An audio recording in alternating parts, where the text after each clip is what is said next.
Salam damai dan sejahtera di dalam nama Tuhan Yesus Kristus. Hari ini kita kembali membaca, merenungkan, dan merefleksikan firman Tuhan. Sebelum kita melanjutkan perenungan firman Tuhan tersebut, mari kita memuji Tuhan dari Kidung Jemaat nomor 3, Kami Puji dengan Riang. Mari Bapak, Ibu, dan Saudara yang kekasih di dalam Kristus, kita memuji dan menyembah Tuhan. Kami puji dengan riang Dikau Allah yang besar, bagai bunga terima siang, hati kami pun mekar. Kabut dosa dan derita, kebimbangan telah lenyap. Sumber suka yang abadi, beri sinarmu menyerap. Kau memberi, kau mengampuni, kau limpahkan rahmat-Mu. Sumber air hidup pria, lautan kasih dan restu. Yang mau hidup dalam kasih, kau jadikan milik-Mu.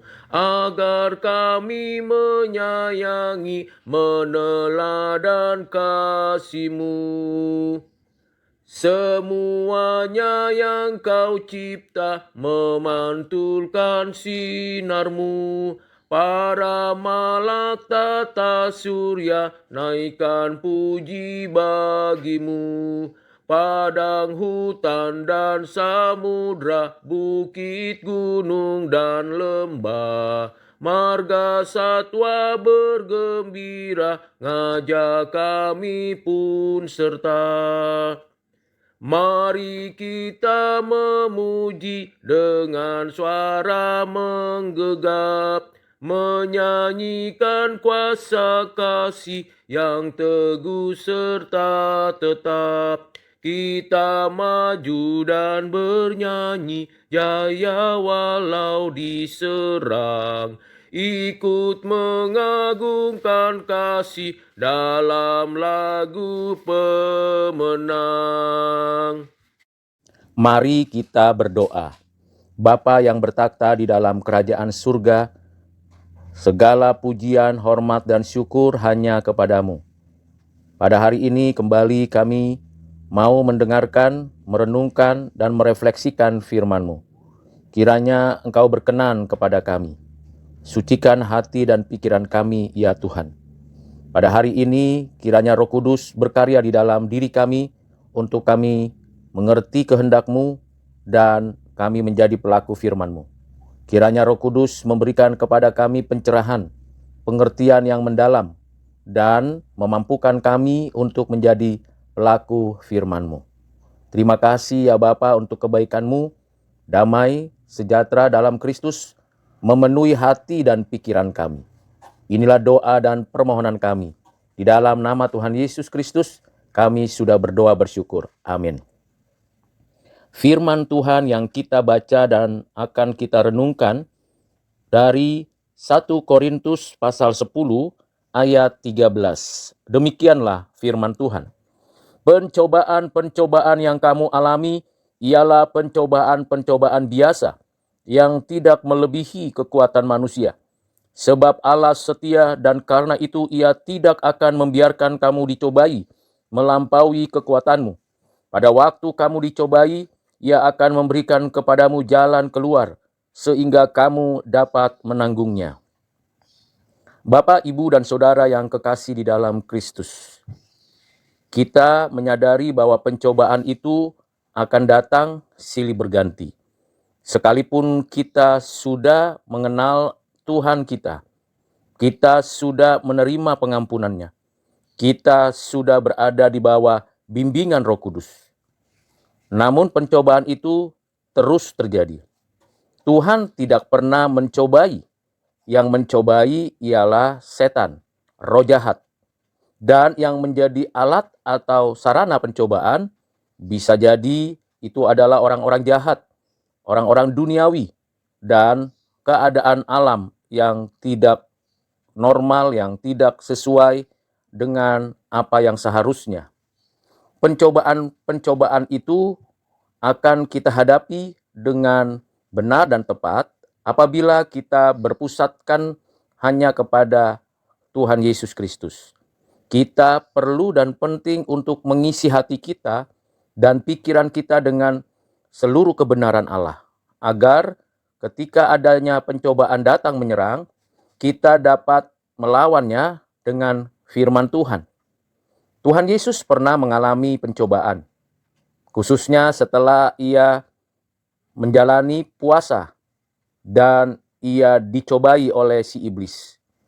Pencobaannya terbagi atas 3 bagian, yaitu pencobaan berkaitan dengan kebutuhan jasmani, pencobaan berkaitan dengan kekuasaan, dan pencobaan berkaitan dengan posisi. Namun apa yang dilakukan oleh Tuhan Yesus, bukan saja ia menjelaskan dan menyatakan kebenaran firman Tuhan, ia juga menyatakan kuasanya menghardik si pencoba itu, sehingga ia berkemenangan atas pencobaan tersebut. Bahkan ketika ia ada di Taman Getsemani, pada waktu ia sendirian, ia hendak menyelesaikan misi Bapanya untuk mati di atas kayu salib. Ia menyatakan bahwa kehendakmu ya Bapa yang jadi.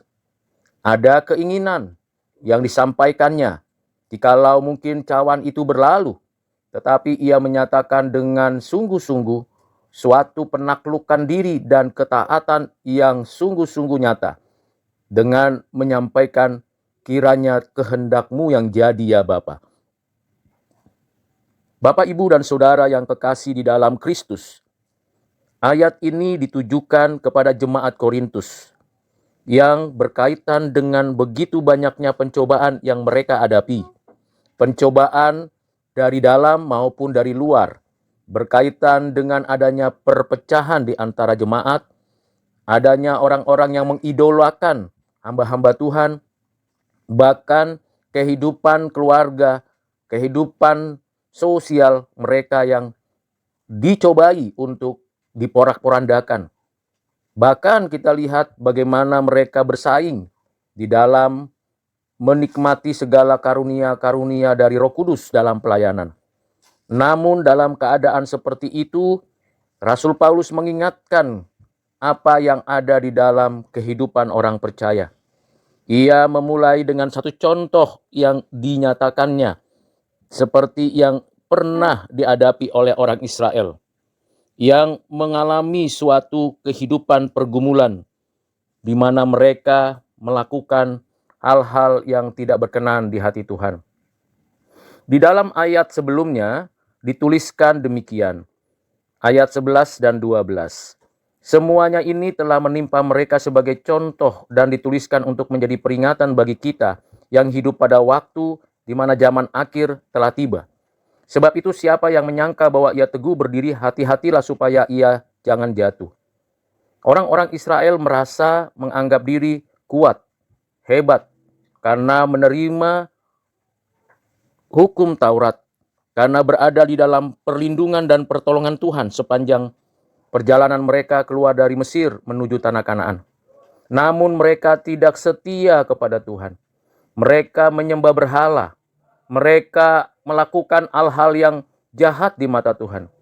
Bahkan mereka bersungut-sungut menghadapi kehidupan di padang gurun, sehingga mereka mengalami kematian dan tidak tiba di tanah perjanjian tanah Kanaan.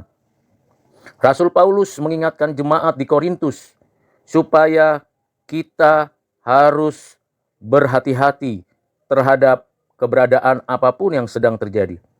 Janganlah kita berpaling menyembah berhala atau yang kita idolakan. Janganlah kita bersungut-sungut menghadapi kesusahan dan kesulitan dalam hidup ini. Tetapi kita sungguh-sungguh bergantung dan setia kepada Tuhan yang memimpin hidup kita. Itu sebabnya Paulus memberikan kepada kita suatu pengajaran yang penting. Dinyatakan pencobaan-pencobaan yang kamu alami itu pencobaan biasa. Artinya pencobaan apapun itu biasa. itu bukan extraordinary, bukan sesuatu yang luar biasa. Karena memang kita ada di dunia ini, kita ada di antara orang-orang berdosa. Kita juga tahu setan tidak membiarkan kita bertumbuh dalam kerohanian kita. Bahkan kita sadar bahwa kita masih memiliki kelemahan, kedagingan, dan keinginan mata atau keangkuhan hidup. Tetapi kita bisa menang melawan pencobaan-pencobaan yang biasa itu kalau kita berpegang pada Tuhan yang berdaulat, yang mengasihi kita. Dan tentulah kita tahu kekuatan kita yang terbatas itu tidak mungkin dapat menjadi senjata melawan segala pencobaan yang datangnya dari iblis, dari dunia ini, dari orang-orang jahat, dari diri kita sendiri. Kita harus meminta hikmat, bijaksana, kuasa, dan kekuatan dari Allah kita.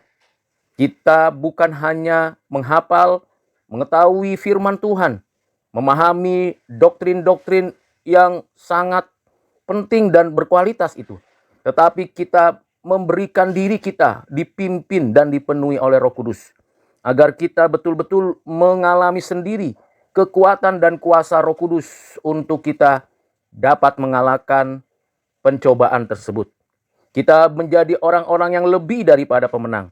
Karena firman Tuhan menguasai hati kita.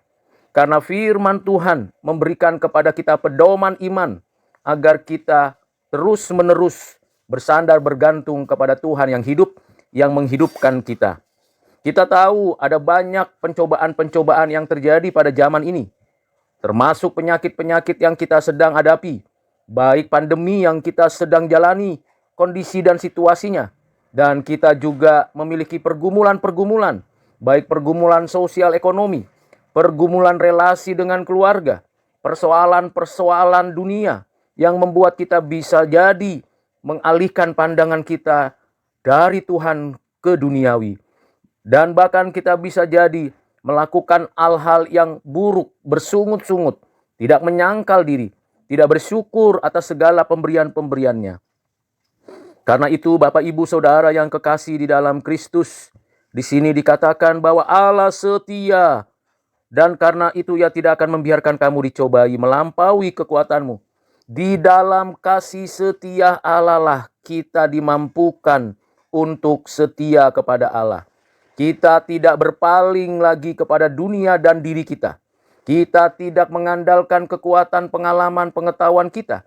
Kita sungguh-sungguh bersandar kepada Tuhan yang setia. Tuhan Allah yang kita sembah di dalam Kristus adalah Allah yang setia pada dirinya. Allah yang setia melaksanakan seluruh janji dan covenant-Nya. Allah yang setia menyertai kita dan tidak pernah membiarkan kita sendirian. Ia selalu memegang tangan kita dan tidak melepaskannya. Kita bersyukur untuk kasih setia Tuhan. Sekalipun mungkin saja kita tidak setia, kita masih ragu-ragu, kita masih bimbang atas pertolongan Tuhan dan penyertaan Tuhan. Tetapi Tuhan selalu sabar dengan kasih setianya, menegur kita, menghajar kita, mengarahkan kita, seperti gembala yang mencari domba-dombanya yang tersesat. Kita sungguh-sungguh bersyukur akan apa yang Tuhan nyatakan. Ia tidak akan membiarkan kamu dicobai melampaui kekuatanmu. Tuhan Allah dengan kuasa hikmat-Nya memberikan kita solusi yang terbaik di dalam kehidupan kita. Solusi menghadapi kesulitan ekonomi, sakit penyakit, ketidakberdayaan, memulihkan hubungan dalam keluarga, dalam kolega, bahkan memberikan kita hari depan yang baik. Solusi-solusi yang dikaruniakan Allah kepada kita bisa jadi datangnya dari orang-orang yang ada di sekitar kita. Bisa jadi datangnya dari siapa yang Tuhan kehendaki untuk diberikannya kepada kita. Dan kita bersyukur karena kekuatan kita yang terbatas itu dikelola dan dikuasai oleh Roh Kudus, sehingga kita lebih daripada para pemenang.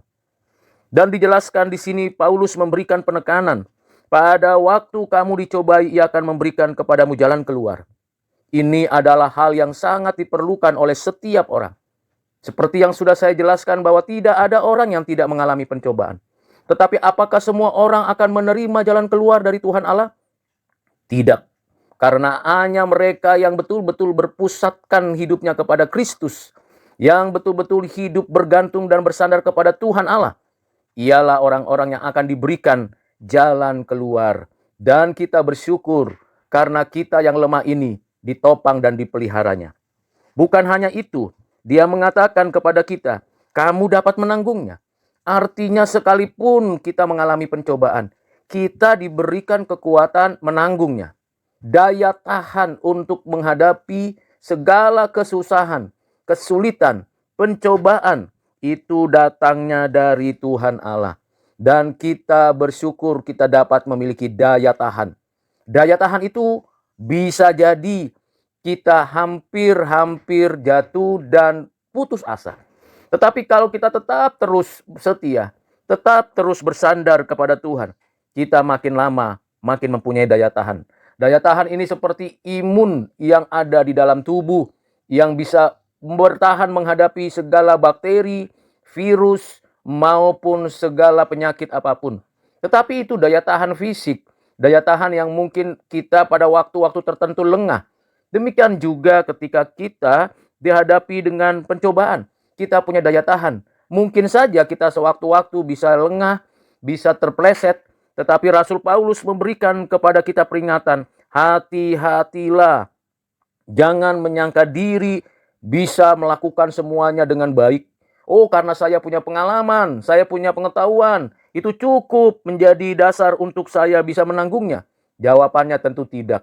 Disinilah kita sungguh-sungguh bersyukur kepada Tuhan Allah.